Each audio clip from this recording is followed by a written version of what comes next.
Hello students, welcome back to my channel Gandhi Alay GS classes.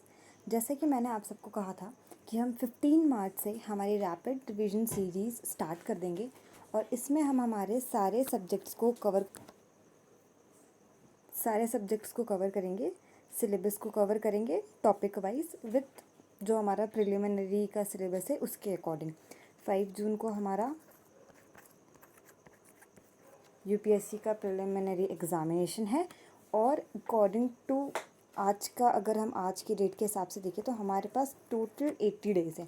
80 days के according मैंने आपका time table schedule कुछ 50+30 days के अकॉर्डिंग किया हुआ है, जिसमें हम हमारे जितने भी प्रिलिमिनरी में सिलेबस है, सब्जेक्ट्स है, उनको कवर करेंगे।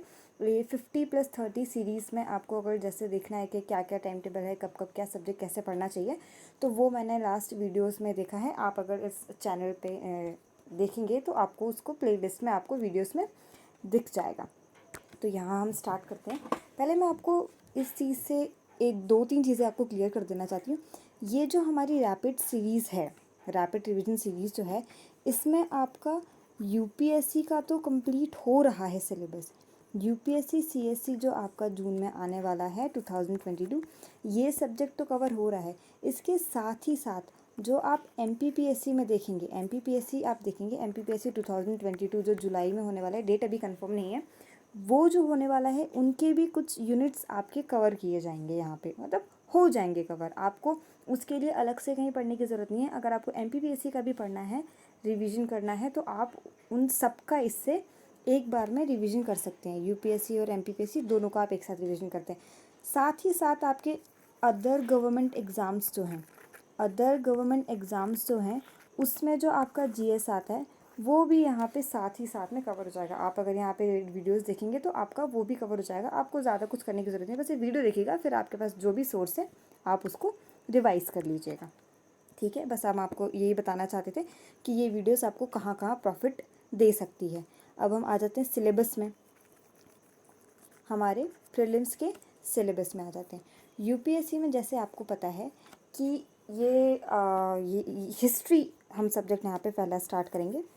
हिस्ट्री हम यहाँ पे स्टार्ट करेंगे। बाकी जो भी जैसा आपका करंट अफेयर और सीसेट है उसके जो वीडियोस हम आपको डेली प्रोवाइड करेंगे। यहाँ पे हम हिस्ट्री की पहली क्लास लेने जा रहे हैं। यहाँ पे आपकी हम हिस्ट्री की यहाँ पे पहली क्लास लेने जा रहे हैं। या आप एक इंट्रोडक्टरी क्लास समझिएगा। आज की जो क्लास रहेगी इंट्रोडक्टरी रहेगी। हम यहाँ पे सिलेबस डिस्कस करेंगे। सिलेबस डिस्कस के साथ साथ जितने भी टॉपिक होंगे स्टार्टिंग के, हिस्ट्री के, आप स्टार्टिंग कैसे हुई, उसके सोर्सेज क्या क्या हैं, और इंडस वैली सिविलाइजेशन जो है, इतना थोड़ा बहुत 2-3 टॉपिक्स आज हम यहाँ पे कवर करेंगे। चलिए, तो हम आ जाते हैं सिलेबस पे। सिलेबस पे अगर हम ध्यान दें, आज हम सिर्फ प्रीलिम्स का सिलेबस देखेंगे। प्रीलिम्स के सिलेबस पे अगर हम ध्यान दें तो आप लोगों ने देखा होगा कि प्रीलिम्स के सिलेबस पे आपका क्या क्या आता है। आप अगर देखेंगे प्रीलिम्स के सिलेबस में हमारा आता है, ये रहा हमारा प्रीलिम्स का सिलेबस। प्रीलिम्स के सिलेबस में अगर आप यहाँ सेकंड वाला पॉइंट देखते हैं, ये जो आप यहाँ पे सेकंड पॉइंट देखते हैं, सेकंड पॉइंट पे आपका दिया हुआ है history of India and national movement. आपने यहाँ पे देख लिया होगा सेकंड पॉइंट हमारे हिस्ट्री में क्या क्या है। हिस्ट्री ऑफ इंडिया, इसके हमारे सिलेबस में क्या क्या है। History of India and national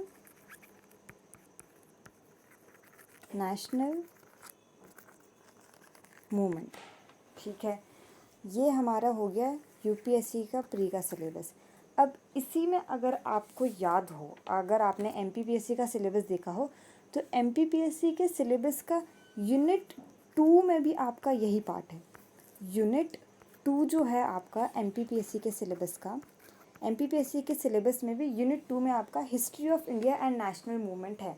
तो जैसे मैंने आपको बताया था कि आज की क्लास, ये जो हमारी हिस्ट्री की टेस्ट सीरीज़ चलेगी, हिस्ट्री की रिवीजन सीरीज़ चलेगी। हिस्ट्री की रिवीजन सीरीज़ में आपका एमपीपीएससी के साथ साथ यूपीएससी का भी प्रीलिम्स का पॉइंट कवर हो जाएगा। अगर ये सब बात आपकी क्लियर हो जाती है तो हम आप यहाँ पे क्लासेस स्टार्ट करना शुरू कर देते हैं। सिलेबस हमारा कवर हो चुका है। यहाँ पे जो भी आपका 50-30 डेज़ का है, हम ये हिस्ट्री की सीरीज़ आपका हिस्ट्री 20 डेज़ में हम यहाँ कवर करेंगे। ये जो आपका हिस्ट्री का पार्ट है ये हम 20 डेज़ में कवर करेंगे। इस 20 डेज़ में आपका हिस्ट्री का आप एंशंट हिस्ट्री ले लीजिए। एंशंट हिस्ट्री हो गया आपका, मिडाइवल हिस्ट्री हो गया, मिडाइवल हिस्ट्री के साथ साथ आपका मॉडर्न हिस्ट्री हो गया, और मॉडर्न के साथ आपका आर्ट एंड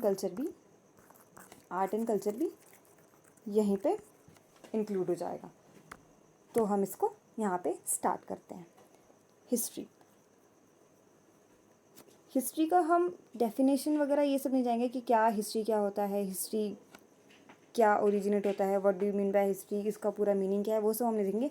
हम सीधे क्या क्या मेन इंपॉर्टेंट चीज़ें आती हैं प्रीवियस ईयर क्वेश्चन के अकॉर्डिंग, जितने भी हमारे टॉपिक्स सराउंड होते हैं, टॉपिक के अराउंड जितनी भी चीज़ें घूमती हैं, क्वेश्चंस जो पेपर देखते हैं उसके हिसाब से हम सारी चीज़ें क्लियर कर लेंगे।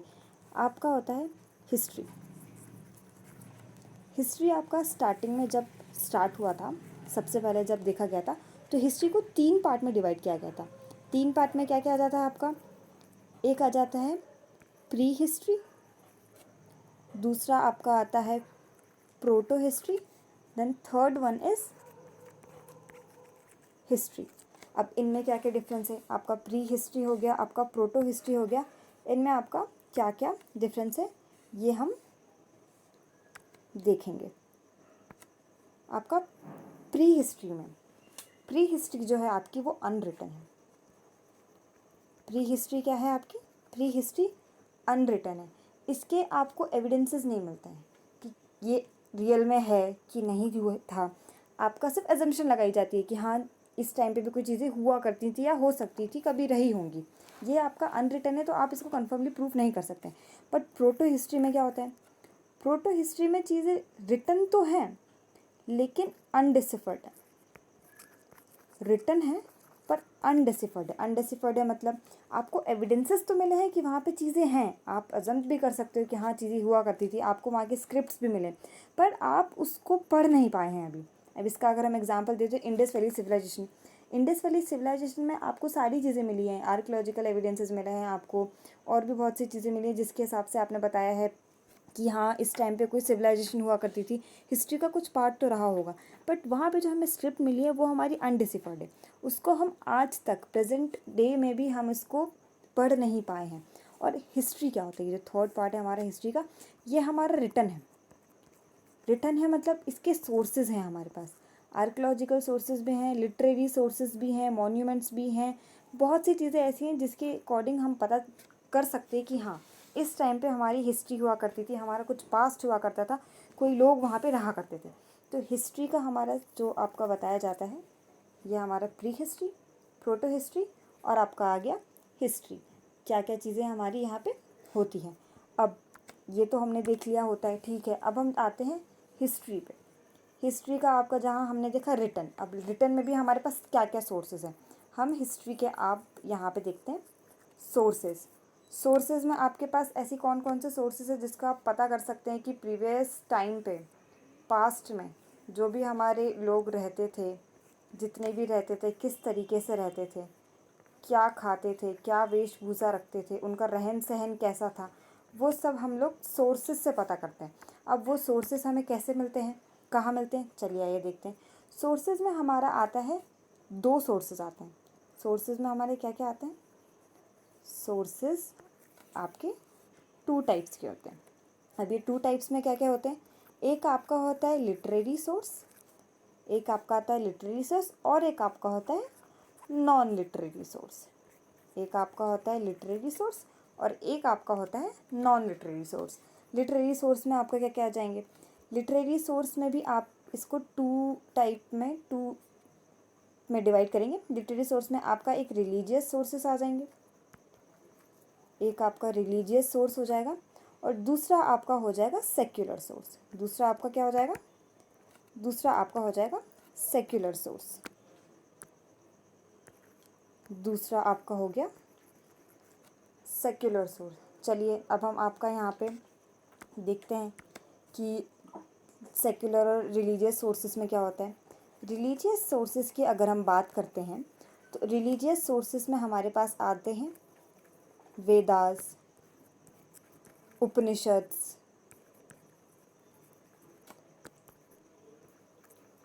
सूत्रास, एपिक्स और बुद्धिस्ट लिटरेचर और जैन लिटरेचर, ये हमारे रिलीजियस सोर्सेज हैं जिसके बेसिस में हमारा पता चलता है। अब आप वेदास की बात कर लीजिए।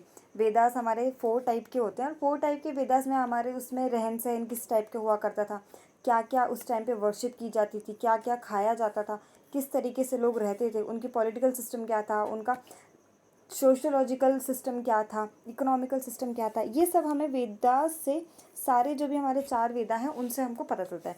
फिर उसी के हमारे बाय पार्ट्स हैं उपनिषद्स, इनको डिटेल में बताया गया है ईजी लैंग्वेज में। उपनिषद्स में से भी हमको पता चलता है। देन सूत्रस हो गए, एपिक्स हो गए। एपिक्स आपको पता होगा कि हमारे पास 2 एपिक्स हैं, एक होगी हमारी रामायण और एक होगी हमारी महाभारत। रामायण और महाभारत के बारे में तो आप सभी जानते होंगे।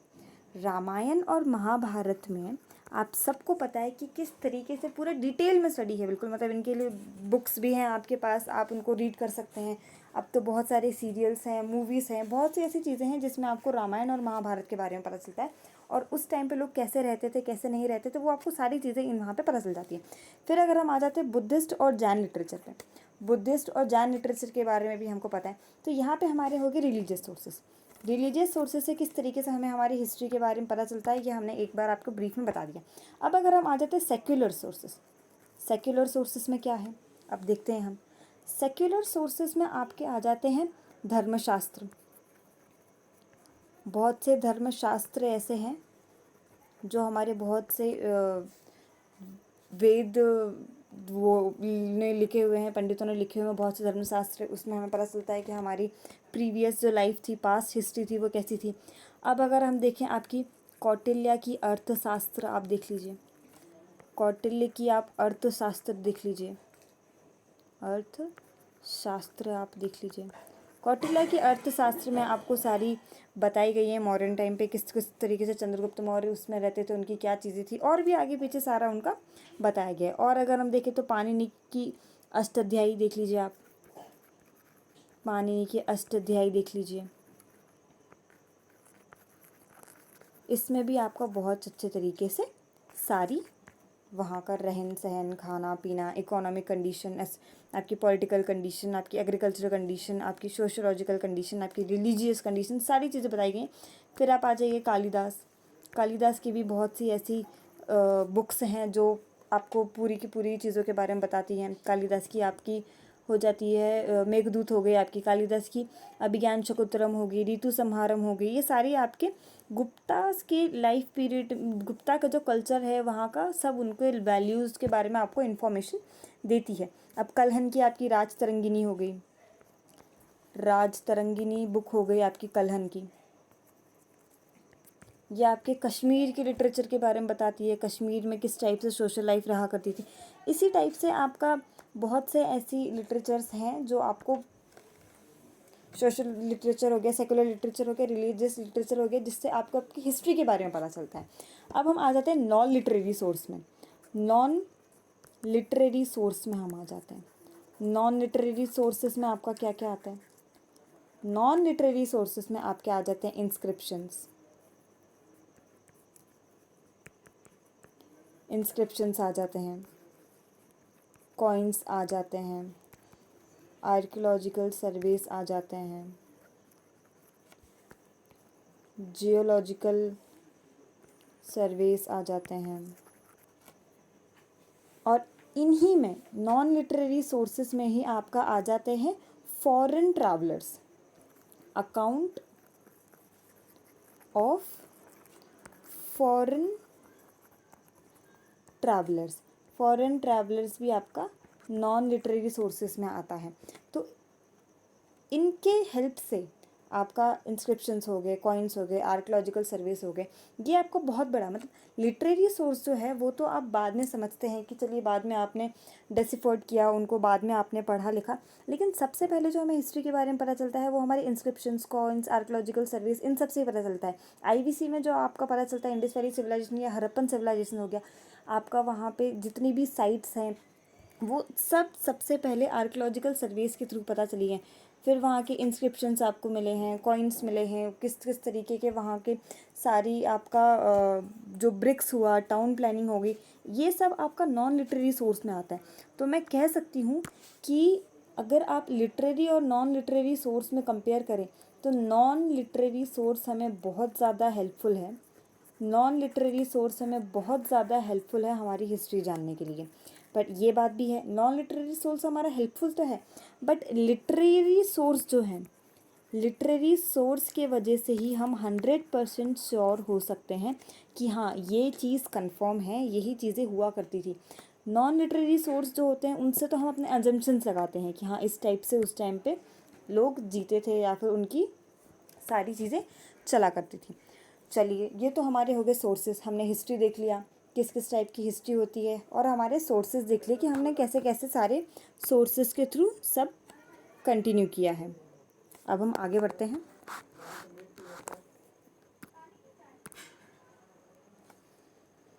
अब हम हमारे प्री हिस्ट्री को, प्रोटो हिस्ट्री को और जितनी भी सारी हिस्ट्री है उनको आप डिटेल में पढ़ेंगे। डिटेल में कैसे पढ़ेंगे, मतलब प्री हिस्ट्री के हमारे 3 पार्ट्स हैं। प्री हिस्ट्री में हमारे क्या क्या पार्ट्स हैं? प्री हिस्ट्री के हमारे 3 पार्ट है। प्री हिस्ट्री में क्या क्या आ जाता है आपका? प्री हिस्ट्री में आपका आ जाता है ओल्ड स्टोन एज, जिसको हम पैलियोलिथिक एज भी बोलते हैं। ओल्ड स्टोन एज जिसको हम पैलियोलिथिक एज ही बोलते हैं। फिर हम आ जाते हैं late stone age, late stone age जिसको हम मीज़ोलिथिक भी बोलते हैं।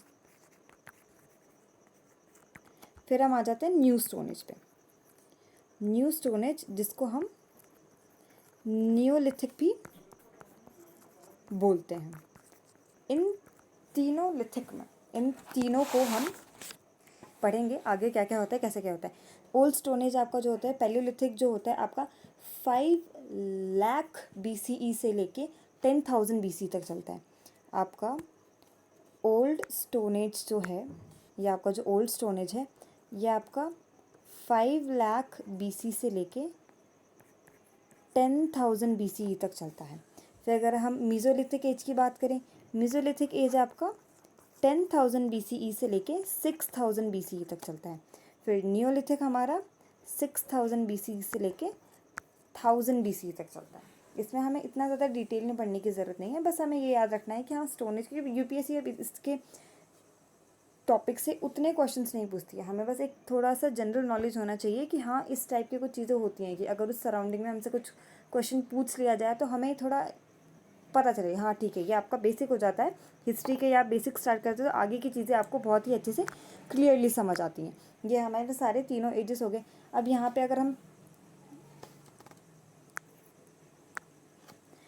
अगर हम ओल्ड स्टोन एज की बात करते हैं, ओल्ड स्टोन एज में आपका किस किस टाइप के लोग हुआ करते थे? ओल्ड स्टोन एज जो कि पैलियोलिथिक एज होता है, पैलियोलिथिक में आपके होते थे हंटर्स एंड फूड गैदरर्स। आपके पैलियोलिथिक में कौन कौन होते थे? हंटर्स एंड फूड गैदरर्स होते थे। इस टाइम पे आपका बस हंटिंग किया जाता था। जैसे आप देखते हैं ना वो आदिवासी लोग सारे जब रहते हैं, ये सारे लोग यहाँ पे रहा करते थे। अब पैलियोलिथिक भी आपका 3 में डिवाइडेड है, early Palaeolithic, middle Palaeolithic and later Palaeolithic. इसमें आपका धीरे धीरे क्या हुआ, अगर स्टार्टिंग में फूड गैदरिंग करते थे, स्टोन आपका बनाया जाता था, आप मारने के लिए जो सब भाला वाला होता था ना, वो आपके स्टोन्स इसमें अर्ली में, मिडिल में और लेटर में, ये आपके अगर इतने मोटे स्टोन हुआ करते थे तो अर्ली में अगर ये मोटे स्टोन से वो भाला बनाते थे तो उसके बाद फिर आपका वो लिटिल थिक हो जाता है वो। और फिर लेटर पैलियोलिथिक की अगर हम बात करें तो वो अगर आपने ध्यान दिया तो वो बहुत ही ज़्यादा शार्प नुकीला उन लोगों ने पूरा बनाने लगे थे। तो पैलियोलिथिक में आपको बस इतना ही जानना है कि उन लोग को किस तरीके से रहना सहना था। वो लोग सिर्फ हंटर से और गैदर से, फूड गैदर से। इस टाइम पे आपका एग्रीकल्चर का या फिर किसी भी चीज़ का एक इकट्ठे सोशल लाइफ का कोई भी डेवलपमेंट नहीं हुआ था। फिर अगर हम आ जाते हैं लेटर पैलियोलिथिक की बात करते हैं, अगर हम लेटर मतलब लेट स्टोन एज की बात करते हैं जो कि हमारा मीज़ोलिथिक है। मीज़ोलिथिक में किस टाइप से लोग रहते थे? इस टाइम पे हंटर्स और हार्डर्स, हंटर्स और हार्डर मीन्स इस टाइम पे उन लोग को थोड़ा सा मतलब आप कह सकते हो कि फायर का इन्वेंशन हो गया था, टूल्स उनके और भी अच्छे हो गए थे। लेटर पैलियोलिथिक में अगर आपने देखा होगा तो उनके टूल्स और शार्प हो गए थे, तो उन्होंने उस टाइम पे स्विंग करना और भी सारी चीज़ें वहाँ पे उन लोग को सीख ली गई थी। तो लेटर पैलियोलिथिक मतलब ये जो आपका मीजोलिथिक एज था 10,000 BC से लेके 6,000 BC तक तो था। इन लोगों ने यहाँ पे थोड़ा सा और आगे बढ़े, यहाँ पे उन लोगों ने चॉप करना सीख लिया। ये आपका सारा मीजोलिथिक में कन्वर्ट हो गया। उसके बाद अगर हम आते हैं न्यू स्टोन एज में, अगर हम न्यूलिथिक एज की बात करते हैं, न्यूलिथिक एज में आपका और भी ज़्यादा डेवलपमेंट हुआ। कैसे हुआ? आपने अगर ध्यान दिया हो, पैलियोलिथिक एज में उन लोगों ने टूल्स अपने शार्प किए। लेटर आप मीजोलिथिक एज में उन लोगों ने हंटिंग करना शुरू किया, हंटिंग करके उनको प्रिजर्व करना शुरू किया।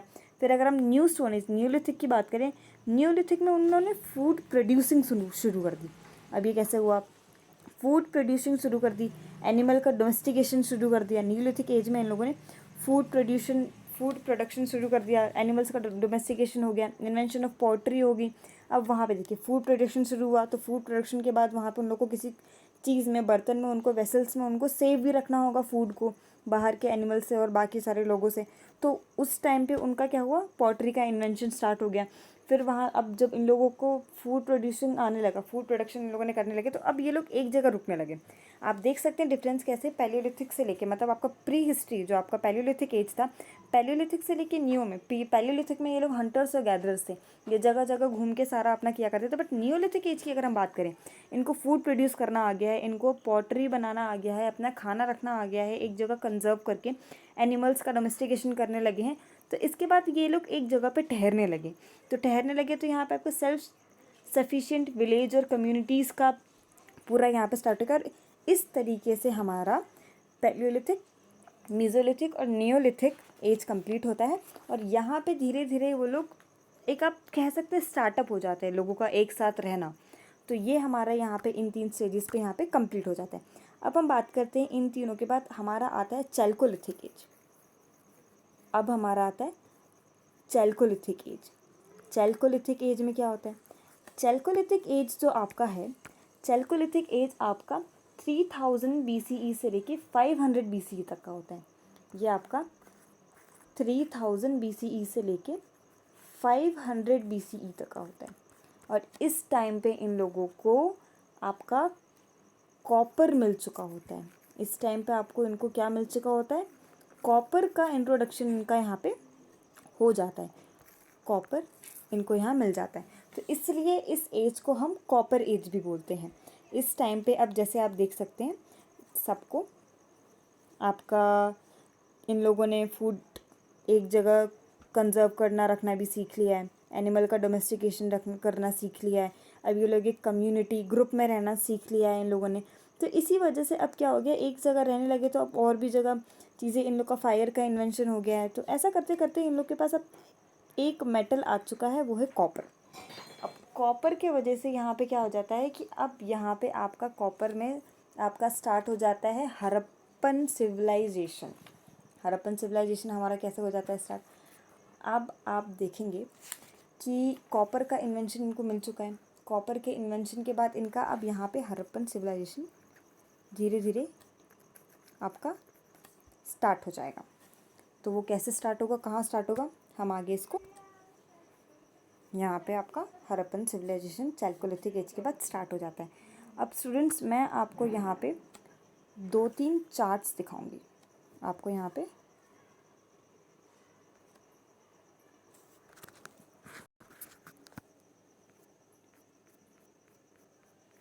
ये देखिए, हम यहाँ पे पहले तो हम पैलियोलिथिक साइट्स देख लेते हैं कहाँ कहाँ है। पैलियोलिथिक साइट्स देखिए, ये यहाँ पे हमारे इंडिया में अभी जो है आपका भीमबेटका हो गया, आदमगढ़ हो गया, यहाँ पे हमारी ये आपकी, ये हमारा पूरा पैलियोलिथिक साइट्स है। ये इंडिया में पूरा अगर आप देखें, गुजरात साइड में देखिए, लूनी साइड पे, साबरमती साइड पे, ये हमारा सारे पैलियोलिथिक साइट्स हैं। साउथ में भी हमारा पैलियोलिथिक साइट का मिला है। अब पैलियोलिथिक में आप देख सकते हैं सर्कल में जो है वो आपका लोअर है, ट्रायंगल में आपका मिडल है और स्क्वायर में आपका अपर पैलियोलिथिक साइट्स है। तो आप देख सकते हैं भीमबेटका हमारे बहुत ही पुराने लोअर पैलियोलिथिक साइट, मतलब भीमबेटका का जो एविडेंस मिलता है वो हमारे बहुत पुराने बिल्कुल लोअर पैलियोलिथिक साइट का मिलता है। अब हम यहाँ पे आप देख लेते हैं मीजोलिथिक साइट्स यहाँ पे कहाँ कहाँ हैं। ये आपकी आ जाती है पंचनदी आप देख सकते हैं, ये आपका मेसोलिथिक साइट में है। अब आप यहाँ पे देख सकते हैं मितली आप देख सकते हैं, पटने देख सकते हैं, ये सारा का सारा जो है आपका मेसोलिथिक साइट है। ये आपको सिर्फ एक आइडिया दिखाने के लिए है कि कहाँ कैसा है, बाकी इससे ऐसा इतना सच क्वेश्चन यूपीएससी पूछता नहीं है। आप नियोलिथिक साइट देख लीजिए। नियोलिथिक साइट आप देख सकते हैं कि यहाँ बिल्कुल अलग अलग साइट पे आप मेहरगढ़ हो गया, बुरजम हो गया, चिरान हो गया, हलूजर हो गया, या आपके साउथ में भी आपको नियोलिथिक साइट्स के एविडेंसेस मिलते हैं। अब देखिए पैलियोलिथिक साइट, मेसोलिथिक साइट और नियोलिथिक साइट, यहाँ पे आपका एक बार बिल्कुल ये चार्ट में आप इसको एक बार रीड करेंगे तो आपको और भी चीज़ें सारी क्लियर हो जाएंगी। पैलियोलिथिक साइट्स में आपका ओल्ड स्टोनेज है, मेसोलिथिक में आपका लेट मिडिल और स्टोनेज है, और नियोलिथिक में न्यू स्टोनेज है। आपका देखिए एज ऑफ इसमें क्या होते हैं, पैलियोलिथिक साइड में हंटर्स और फूड गैदरर्स थे, मेसोलिथिक साइड में हंटर्स और हॉर्डर्स हो गए, नियोलिथिक साइड में आपके फूड प्रोड्यूसर्स हो गए। अब इनके आप देखिए धीरे धीरे अगर आप देखेंगे तो इनके आपको इसी से आप लिंक करते हुए आप सारी चीज़ें आप याद कर सकते हैं और सारी चीज़ें आप अपने दिमाग में रख सकते हैं। किस तरीके से ओल्ड स्टोनेज में अगर आप देखेंगे एज हंटर्स और गैदरर्स, फूड गैदरिंग हंटिंग क्या करते थे, इन लोग को ज़्यादा नॉलेज नहीं था, सिर्फ मारते थे और खाते थे। तो इसमें आपका ज़्यादा देखिए एग्जिस्टेंस कैसा होगा, स्टोन आपके रफ होते हैं, क्रूड होते थे और बड़े बड़े हुआ करते थे, और आपका शेल्टर्स वगैरह बिल्कुल कुछ नहीं होते थे, फ्री बिल्कुल, या तो रिवर्स के पास रहते थे या तो केव्स के पास रहते थे।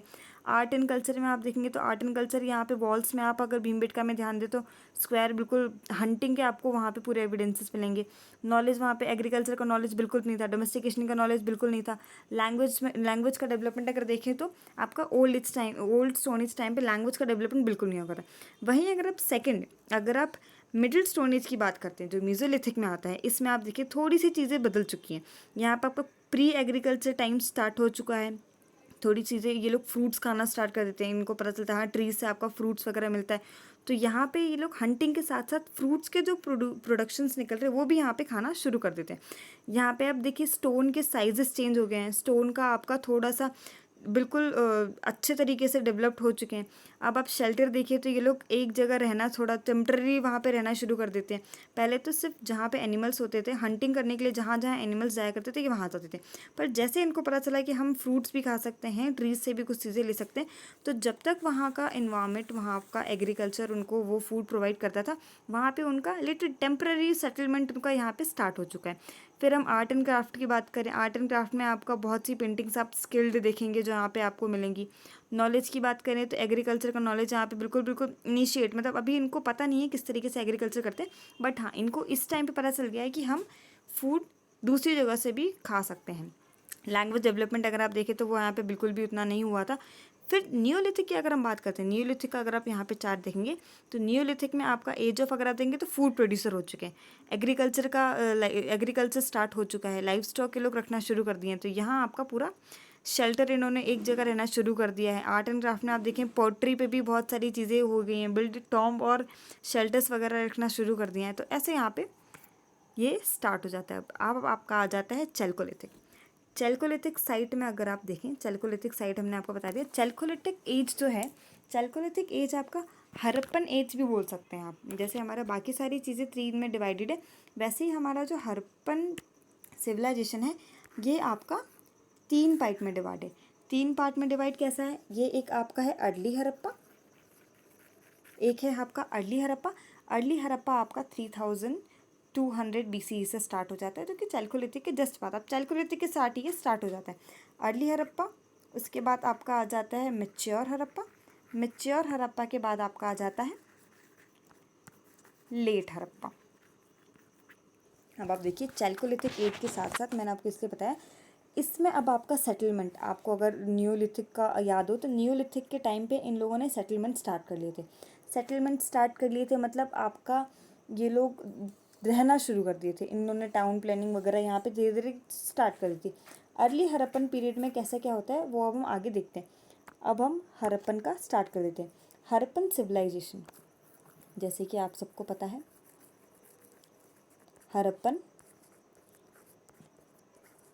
सिविलाइजेशन,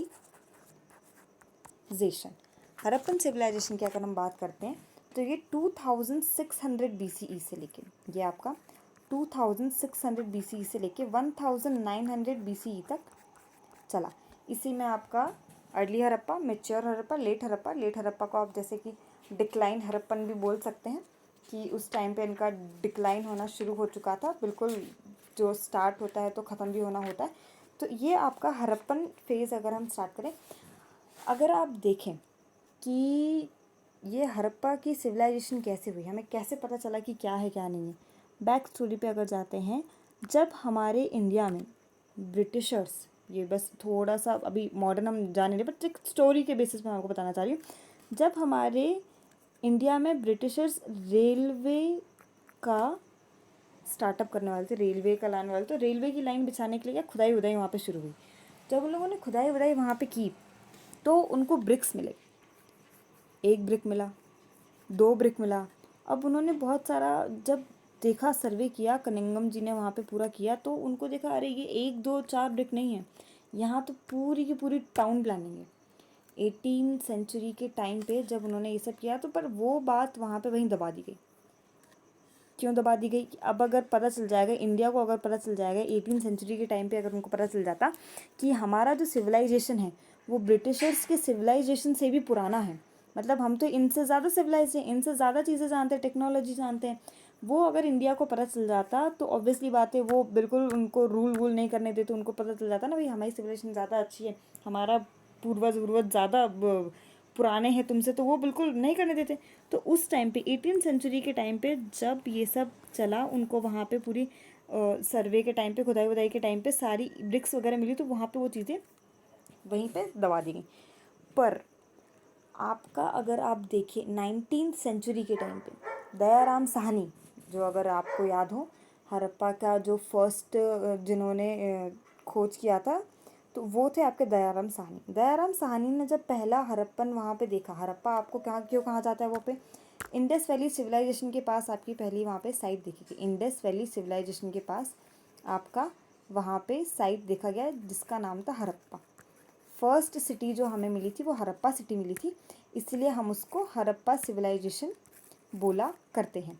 अब यहाँ पे कैसे क्या हुआ, आप ये पूरा हम साथ स्टार्ट करेंगे। पहले तो हम यहाँ पे एक स्टोरी कंप्लीट हो चुकी है, अब हड़प्पा का फिर से स्टार्ट कर देते हैं। हड़प्पा सिविलाइजेशन जो हमारा 2600 BC से लेके 1900 BC तक चला। अब इसमें हमारा आ जाता है अर्ली फेज़। अर्ली फेज़ में क्या था, अर्ली फेज़ में जो था वो 3200 BC से लेके 2600 BC तक था। अब इसमें क्या क्या था, इसमें आपका रीजनलाइजेशन एरा था, फॉर्मेटिव था, प्रोटो अर्बन फेजेस थे, मतलब लोगों ने सिर्फ एक जगह रहना शुरू किया था और कुछ नहीं यहाँ पे होता था, नॉर्मल आपका लाइफस्टाइल यहाँ पे शुरू हो चुका था। फिर अगर हम बात करें लेटर हड़प्पा की, जो आपका मिच्योर फेज़ में आज जो हड़प्पा आपका आता है, मिच्योर फेज़ हड़प्पा की बात करें तो वो हमारा 2600 BC से लेके 1900 BC तक था। जो हमें जितने सारे एविडेंसेस मिले थे, आपके टाउन प्लानिंग के एविडेंसेस मिले थे, आपके वहाँ के पॉलिटिकल सिस्टम के एविडेंसेस मिले थे, वहाँ की जितनी भी स्क्रिप्ट वगैरह जो भी आपको मिली है वो आपका इसी एज में, ये जो आपका मिच्योर हड़प्पा है इसी एज में आपको आपकी वहाँ पे सारी मिली है। अब यहाँ पे क्या इंटीग्रेशन एरा था, अर्बन फेजेस थे, सिविकल जो लाइफ थी वो बहुत अच्छे से थी।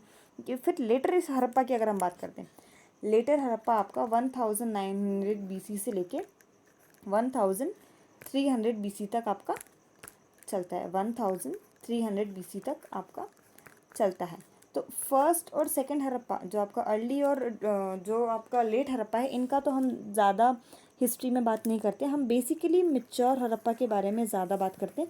इनकी किस तरीके से रहन सहन था, क्या क्या सोशल लाइफ थी, ये हम सारा यहाँ पे आगे देखते हैं। चलिए अब हम आ जाते हैं इनके साइट्स पे। अब यहाँ पे आपको दिखा दे जाएंगे, ये मान लीजिए ये है आपका इंडिया, ये आपका इंडिया है। इंडिया के आपके साउथ वेस्ट साइड पे जहाँ से आपका इंडस रिवर, सतलज, ब्यास, ये सब यहाँ से जो निकलती हैं रिवर्स, इसमें आपका आ जाता है, इसी साइड पे आपका फर्स्ट आपका हड़प्पा का खोज किया गया था इंडस रिवर के पास। अब यहाँ पे इनका जब खोज किया गया, यहीं इसी एरिया पे आपको मिलेगा। और क्या यहाँ पे सिर्फ और सिर्फ हमारे इंडिया पे ही थी, बिल्कुल नहीं। इंडिया के अगर आप इजिप्ट साइड में अगर आप देख लें यहाँ पे, और आप वेस्ट में चले जाएं, यहाँ पे भी एक सिविलाइजेशन थी जो कि थी हमारी मेसोपोटामियन सिविलाइजेशन। मेसोपोटामियन सिविलाइजेशन ये आपके हड़प्पन सिविलाइजेशन की कंटेम्प्रेरी चल रही थी। ये आपके हड़प्पन सिविलाइजेशन की कंटेम्प्रेरी चल रही थी। बट अभी हम मैच्योर हड़प्पन सिविलाइजेशन की बात करते हैं कि मैच्योर हड़प्पन सिविलाइजेशन में कैसा क्या सब था। इसमें अगर हम डिवाइड कर दें, इसकी जो जितना आपका हड़प्पन सिविलाइजेशन है, ये हम आपका ट्रायंगल शेप में आपको मिलता है। ट्रायंगल शेप में मीन्स आपका जो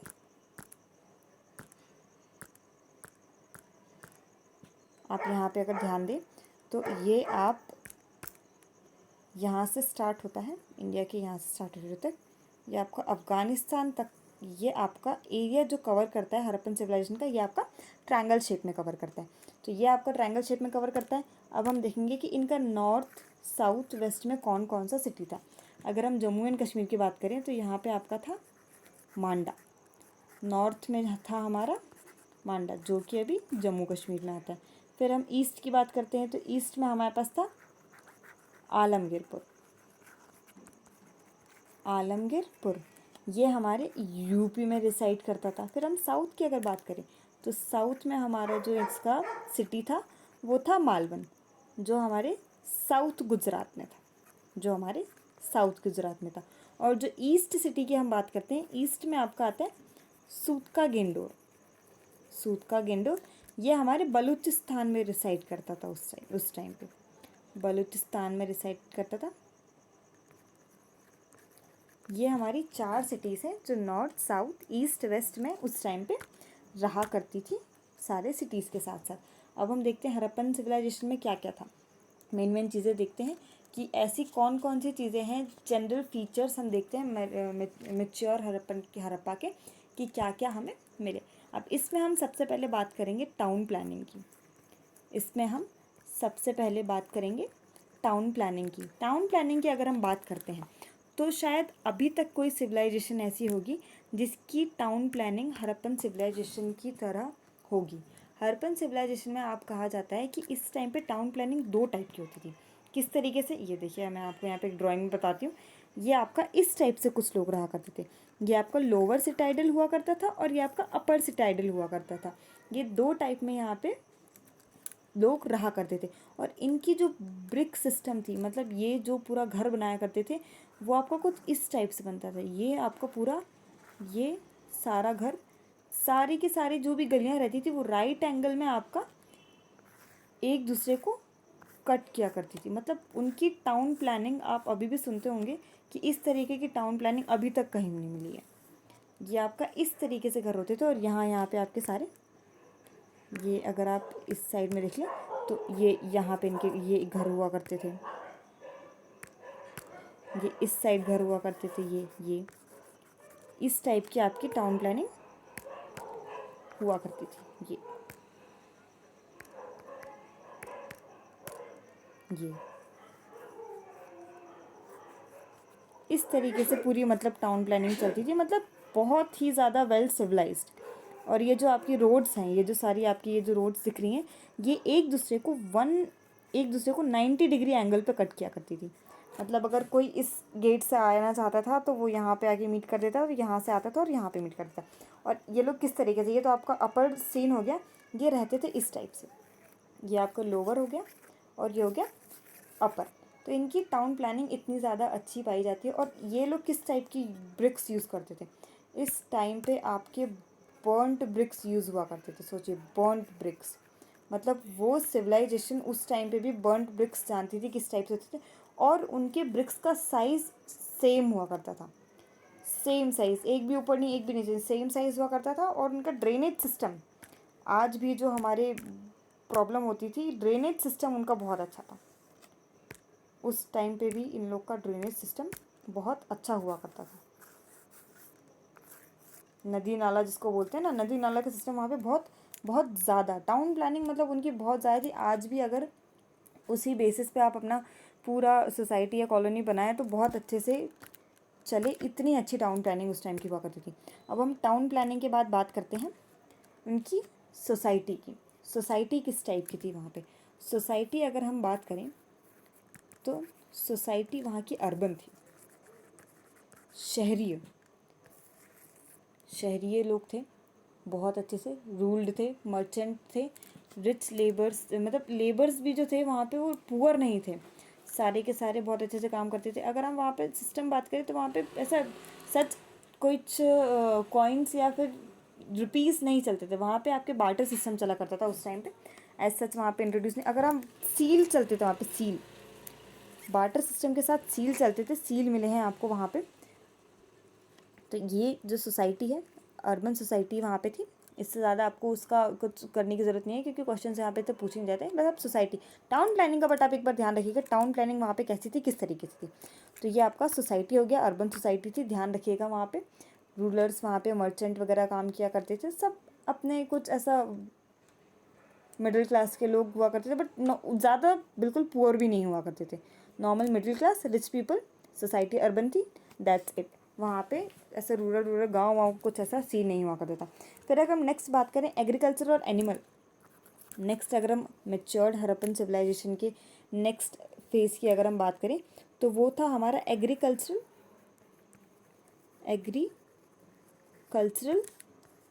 and animal domestication. Animal domestication भी जैसे कि हमने बताया, चैल्कोलिथिक के टाइम पे आपको याद है हमें कॉपर मिल गया था, तो यहाँ पे अब वुड और स्टोन का काम नहीं था। कॉपर मिल जाने के बाद एग्रीकल्चर का जो एग्रीकल्चर हो गया, डोमेस्टिकेशन हो गया बहुत ईजिली। मतलब सरप्लस में तो यहाँ पे नहीं हुआ करता था, लेकिन इतना होता था कि ये लोग वहाँ का अपना पूरा मैनेजमेंट बहुत अच्छे से संभाल लिया करते थे, किसी को भी वहाँ पे कुछ प्रॉब्लम नहीं हुआ करती थी। इसलिए वहाँ पे ज़्यादातर लोग पुअर नहीं हुआ करते थे, मिडिल क्लास होते थे, रिच होते थे, अर्बन सोसाइटी थी, बट पुअर नहीं होते थे। क्यों? एग्रीकल्चर सिस्टम वहाँ पे बहुत अच्छा चलता था, एनिमल डोमेस्टिकेशन वहाँ पे किया जाता था। एनिमल डोमेस्टिकेशन के साथ वहाँ पे काउस को बहुत पूजा था।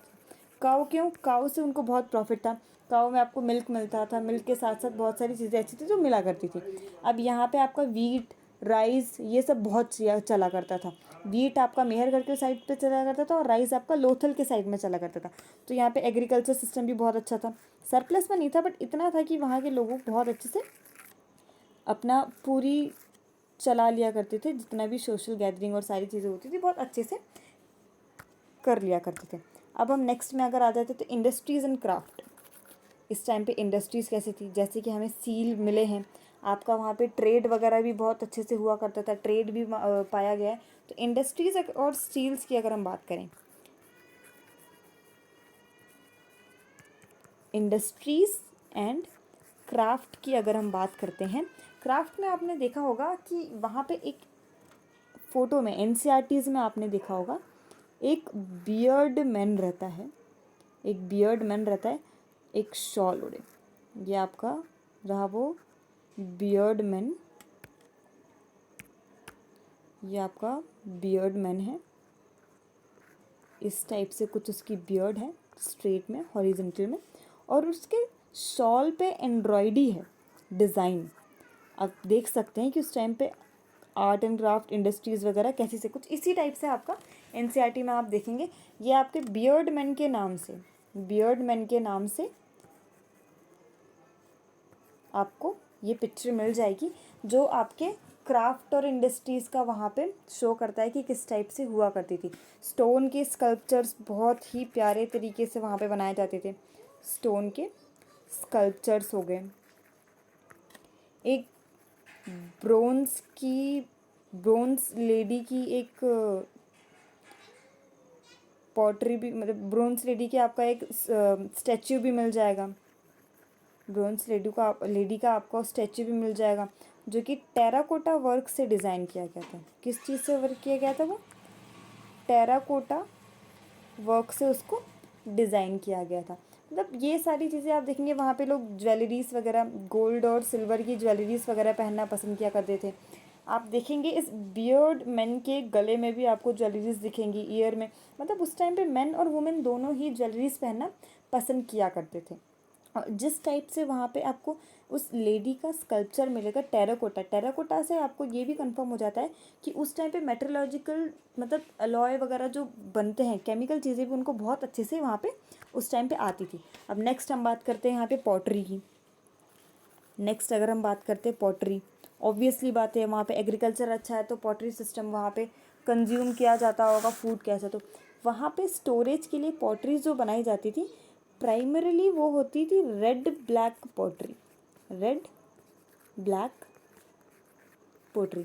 रेड ब्लैक पोट्री से आपको क्या मतलब है, रेड कलर का आपका पोट्री होता था, रेड कलर का आपका पोट्री हुआ करता था और उस पर ब्लैक कलर की डिज़ाइंस हुआ करती थी और उस पर ब्लैक कलर्स की ये कुछ इस टाइप से ऐसा डिज़ाइन वो लोग बनाया करते थे।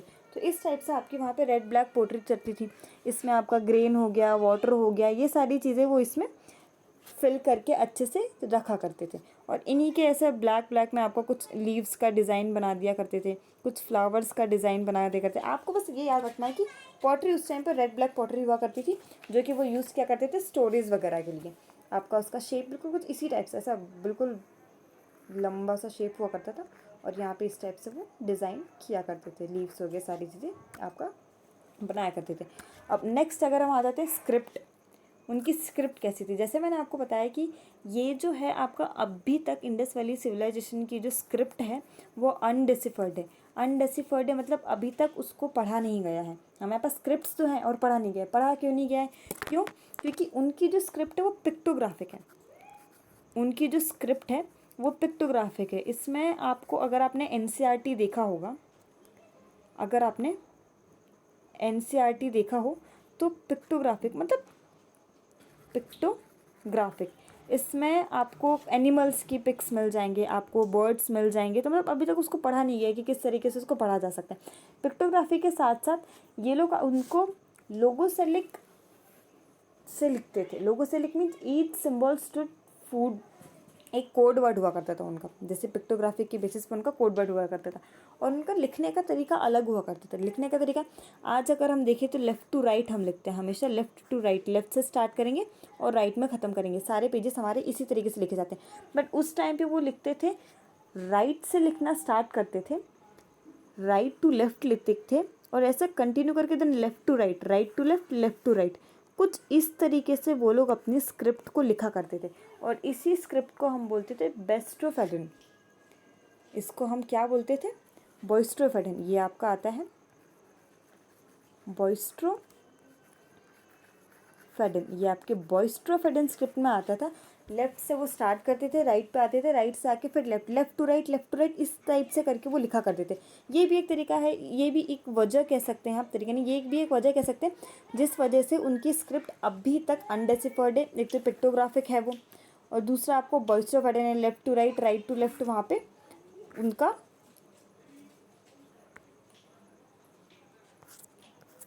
लिखा हुआ है। चलिए अब हम नेक्स्ट में आ जाते हैं। वहाँ की इकोनॉमी कैसी है, हमने वहाँ की क्या क्या देख लिया, हमने टाउन प्लानिंग देख लिया, हमने सोसाइटी देख लिया, हमने एग्रीकल्चर देख लिया, हमने इंडस्ट्री एंड क्राफ्ट देख लिया, पॉटरी देख लिया, स्क्रिप्ट देख लिया। अब हम आ जाते हैं इकोनॉमी। आपकी हड़प्पन, मेच्योर हड़प्पन टाइम में इकोनॉमी कैसी थी? आपकी इकोनॉमी किस टाइप से होती थी? अब जैसे कि आपको पता है कि हड़प्पन सिविलाइजेशन एक अकेला सिविलाइजेशन नहीं था जो कि उस टाइम पे रहता था। आपका मेसोपोटामियन की भी चीज़ें वहाँ पे पाई गई हैं। तो आप इकोनॉमी कैसी थी, क्या उनके बीच में ट्रेड हुआ करते थे, क्या नहीं था, वो हम आगे अभी इसी वक्त देखते हैं। आपका इकोनॉमी हम देखें तो एग्रीकल्चर बेस्ड थी। इकोनॉमी आपकी एग्रीकल्चर बेस्ड थी। एग्रीकल्चर के साथ साथ एनिमल्स बेस्ड भी थी। एनिमल्स डोमेस्टिकेशन करते थे, एनिमल से भी जो जो चीज़ें उनको मिला करती थी वो वहाँ पे बेचा करते थे और उसी चीज़ को फिर बार्टर सिस्टम के थ्रू यहाँ पे, जैसे कि मैंने आपको बताया कि कॉइन्स या फिर ऐसा कुछ पैसे वैसे का कुछ ऐसा पाए नहीं गए, कॉइन्स आपको बिल्कुल नहीं पाए गए। यहाँ पे आपको दो चीज़ों से आपको इकोनॉमी मिलती है। एक तो आपका बार्टर सिस्टम चलता था, बार्टर सिस्टम चलता था, आप कुछ दीजिए उसके बदले में आपको मिलेगा। मतलब होता है ना कि अगर मैं आपको चावल देती हूँ तो आप उसके बदले में को गेहूँ देंगे या फिर जो भी आपको चाहिए। Barter system item to item चलता था, आइटम एक्सचेंज चलता था, बार्टर सिस्टम चला करता था। और वहाँ पे सील्स मिली हैं, जैसे कि मैंने आपको कहा सील्स मिली हैं। अब ये सील्स का कैसा क्या रोल हुआ करता था वो हम आगे एक सील्स के उसमें पूरा अभी आपको मैं बिल्कुल समझाऊंगी। सील आपकी मिली है, पशुपति की सील मिली है। अगर आप देखें पशुपति की एक सील मिली है, उसमें लेफ़्ट राइट ऐसा स्क्वायर सील है यहाँ पे पशुपति का ऐसा स्टैचू उसमें बनाया गया है। यहाँ पे 4 साइड में उनके एनिमल्स हैं। तो ये आपकी सील वहाँ पे मिली है। इकोनॉमी उस टाइम की बहुत अच्छी हुआ करती थी। ट्रेड के हमको मेसोपोटामियन के साथ ट्रेड के आपको एविडेंसेस मिले हैं, क्योंकि जो सील, जैसे मैंने सील की बात की, जो सील आपका इंडस वैली सिविलाइजेशन हड़प्पा के साइड पे मिली है, उसी में से कुछ कुछ सील, जो सील आपको यहाँ पे मिली है वही सील आपको मेसोपोटामियन में भी कुछ कुछ जगह पे मिलेंगी। और बहुत सी चीज़ें ऐसे हैं, मतलब ये आपको कंफर्म कर देता है कि मेसोपोटामियन के साथ हमारा ट्रेड वहाँ पे हुआ करता था, बार्टर सिस्टम चलता था। ट्रेड में देखो, इकोनॉमी में आपको क्या क्या याद रखना है, आप एक बार मैं आपको रिवाइज कर देती हूँ। मैच्योर हड़प्पा में आपको टाउन प्लानिंग याद रखनी है। टाउन प्लानिंग आपकी वहाँ पे कैसी थी? टाउन प्लानिंग कैसी थी? टाउन प्लानिंग बहुत ही ज़्यादा अच्छी थी। आपका सोसाइटी कैसी थी? सोसाइटी आपकी अर्बन थी। एग्रीकल्चर सिस्टम कैसा था? एग्रीकल्चर सिस्टम बहुत अच्छा था। एग्रीकल्चर के साथ साथ वहाँ पे एनिमल डोमेस्टिकेशन भी हुआ करता था। अब आप इंडस्ट्रीज़ और क्राफ्ट की बात करें, इंडस्ट्रीज़ और क्राफ्ट भी आप देख सकते हैं। बियर्डमैन का एग्जांपल ले सकते हैं कि कितने अच्छे तरीके से वहाँ पे इंडस्ट्रीज़ क्राफ्ट्स हुआ करते थे। लोग गहने ज्वेलरीज पहनना पसंद किया करते थे। फिर हम पॉटरी की बात करें, पॉटरी की बात करें तो black and red ware pottery हुआ करती थी। यहाँ पे लोग स्टोरेज में भी बिलीव रखते थे कि आप देख सकते हैं। स्क्रिप्ट की हम बात करें, स्क्रिप्ट हुआ करती थी, पर अभी तक हम उसको डिसिफर नहीं कर पाए क्योंकि वो पिक्टोग्राफिक स्क्रिप्ट थी और उनका लिखने का तरीका भी बहुत अलग हुआ करता था। फिर हम अगर इकोनॉमी की बात करते हैं, इकोनॉमी की हम बात करते हैं, इकोनॉमी में बस आपको याद रखना है कि इकोनॉमी में आपका ट्रेड तो हुआ, ट्रेड भी हुआ करता था, पर उस टाइम पे हमारा चलता था बार्टर सिस्टम। बार्टर सिस्टम चलता था और सील्स के थ्रू प्रोबेबली वो लोग एक दूसरे की जगह, जैसे टोकन होता है ना, अगर आपको इस एरिया में आना है तो आपको टोकन कंपलसरी है, तो वो सील्स उस टाइम पे टोकन की तरह यूज़ हुआ करती थी। फिर हम आ जाते हैं रिलीजियस। ऑब्वियसली बात है, इतना बड़ा सिविलाइजेशन है तो कुछ तो रिलीजन रहा होगा। किस टाइप का रिलीजन रहा है? तो इस टाइम पे हमारा जो रिलीजन है, हमारा हड़प्पन सिविलाइजेशन अगर हम देखें तो ये हमारा सेक्युलर रिलीजन था। सेक्युलर रिलीजन था। कोई ऐसे टेम्पल्स या फिर कुछ भी चीज़ नहीं पाई गई हैं जिससे आप कह सकते हैं कि वहाँ पे रिलीजन ने पूरा अपना पूरा उनको अपने उसमें करके रखा हो, नहीं, ऐसा कुछ नहीं था। रिलीजन वहाँ पे सेक्युलर था। हाँ, एक चीज़ आपको पाई गई है, अगर आपने ध्यान दिया हो, ग्रेट बाथ मिला है हमें वहाँ पे हड़प्पन सिविलाइजेशन में। जो एक कहा जाता था कि कोई गेट टुगेदरिंग होती होगी वहाँ पे, जिसके थ्रू वहाँ पे वो लोग अपना पूरा एक जगह मिलते होंगे और सारी चीज़ें करते होंगे, जो भी उनको करनी हो, मीटिंग्स रखनी हो या फिर कुछ फंक्शन सेलिब्रेट करने हो, तो वो सारी चीज़ें यहाँ पे हुआ करती थी। अब सेकुलर तो था, बट यहाँ पे कुछ कुछ चीज़ों को पूजा जाता था। ये लोग आप कह सकते हैं मटेरियलिस्टिक पर्सन थे। ये आपका मदर गॉडेस को पूजते थे, पशुपतिनाथ को पूजते थे, लिंगम, पीपल ट्री, हम्ड बुल, इन सबको वहाँ पे पूजा जाता था। बट ऐसा सच उनको बहुत ज़्यादा नहीं किया जाता था कि आप बहुत ज़्यादा ही वो लोग रिलीजियस रिलीजन वहाँ पे आपको डोमिनेट करता हो, ऐसा बिल्कुल वहाँ पे नहीं था। तो ये रहा आपका हड़प्पन सिविलाइजेशन। हड़प्पन सिविलाइजेशन हमने देखा किस तरीके से वहाँ की टाउन प्लानिंग थी, किस तरीके से उन्होंने सोसाइटी को रखा, एग्रीकल्चर, इंडस्ट्रीज, पॉटरी, स्क्रिप्ट, ये हमारा सारा हमने एक एक बार गो थ्रू कर लिया। अब यहाँ पे आप देखिएगा, जो भी आपका सोर्स आपके पास हो उसको आप एक बार रिवाइज करिएगा। हमारा यहाँ पे पर्पस है बस एक रीडिंग में हम ये सारे चीज़ें एक एक बार रिवाइज कर लें, ताकि 80 डेज़ में हम इनको पूरा कंप्लीट कर सकें। आपका यहाँ पे कौन कौन सी साइट्स पाई गई थी, अब डिक्लाइनेशन का हम बात, कौन कौन सी साइट मिली थी पहले हम वो बात कर लेते हैं। देखिए, हड़प्पन सिविलाइजेशन में सबसे पहले हमको हड़प्पा मिला। हड़प्पा आपका पंजाब के साइड मिला, जो कि आज के पाकिस्तान में है, जो कि आज के पाकिस्तान में है। और ये हड़प्पा सिविलाइजेशन हमारा कहाँ मिला? रावी रिवर के पास मिला। और इसको सबसे पहले डिस्कवर किया था दयाराम साहनी ने। दयाराम साहनी ने। हालांकि इससे रिलेटेड क्वेश्चंस नहीं आएंगे, बट एक बार आपको ध्यान में रखना चाहिए। 1921 में सबसे पहले इनको दयाराम साहनी ने किया। उसके बाद फिर हम आ जाते हैं मोहनजोदारो। मोहनजोदारो, जिसको हम माउंड ऑफ डेथ भी कहते हैं, जिसको हम माउंड ऑफ डेथ भी कहते हैं, ये भी आपका पाकिस्तान साइड मिला। ये आपका मिला था रिवर इंडस रिवर के पास मिला और इनको आर.डी. बैनर्जी ने डिस्कवर किया था। फिर हम नेक्स्ट में आ जाते हैं, आपका मोहनजोदारो में ही आपका ग्रेट बाथ पाया गया है। नेक्स्ट हम आ जाते हैं, हमें लोथल मिला। ये साइट्स बस आप एक बार इनको रीड कर लीजिएगा, इसको आपको डिटेल में इतना पढ़ने की जरूरत नहीं। लोथल था, कालीबंगन था, कालीबंगन जिसे हम ब्लैक बेंगल्स के नाम से भी जानते हैं, जिसको हम ब्लैक बेंगल्स के नाम से भी जानते थे। फिर आपका आ जाता है चंद्रहुद्रो, आपका आ जाता है चंद्रहुद्रो। रंगपुर आ जाता है, बानावली आ जाता है, बानावली आ जाता है, आपका आलमगीरपुर आ जाता है, आलमगीरपुर आ जाता है। और भी बहुत से ऐसे साइट्स हैं जो कि डिस्कवर की गई हैं। आप इनके बारे में बस एक बार थोड़ा सा पढ़ लीजिएगा। ढोलावीरा हो गया, राखीगढ़ी हो गई, सूतका गेंडोर हो गया, ये सब हमारी हड़प्पन साइट्स हैं जो धीरे धीरे करके डिस्कवर की गई। बहुत सी साइट्स ऐसी हैं जो आपके इंडिपेंडेंट के बाद डिस्कवर की गई हैं, सारी आपका किया गया है। अब हम यहाँ पे देखते हैं कि इनका डिक्लाइन कैसा हुआ। हड़प्पा के डिक्लाइन में अभी तक कोई बिल्कुल कन्फर्मली नहीं बताया गया है कि किस तरीके से इनका डिक्लाइन हुआ है। हड़प्पा का डिक्लाइन कैसे हुआ, हड़प्पा का डिक्लाइन आपको कैसे हुआ। हड़प्पा के डिक्लाइन के लिए बहुत सारी थ्योरीज और बहुत सारी चीज़ें बोली गई हैं। पहला, इनको कहा जाता है कि आर्यन इन्वेजन हुआ है, इसलिए इनका डिक्लाइन हो गया। इनको कहा जाता है आर्यन इन्वेजन की वजह से इनका डिक्लाइन हुआ। फिर बोला जाता है कि इकोलॉजिकल डिस्टर्बेंस, ऐसा हो सकता है कि उस टाइम क्लाइमेटिक चेंज हुआ हो, इकोलॉजिकल कुछ डिस्टर्बेंस हुआ हो नदी के पास, इंडस रिवर के पास, जिसके वजह से वो लोग वहाँ से शिफ्ट हो गए।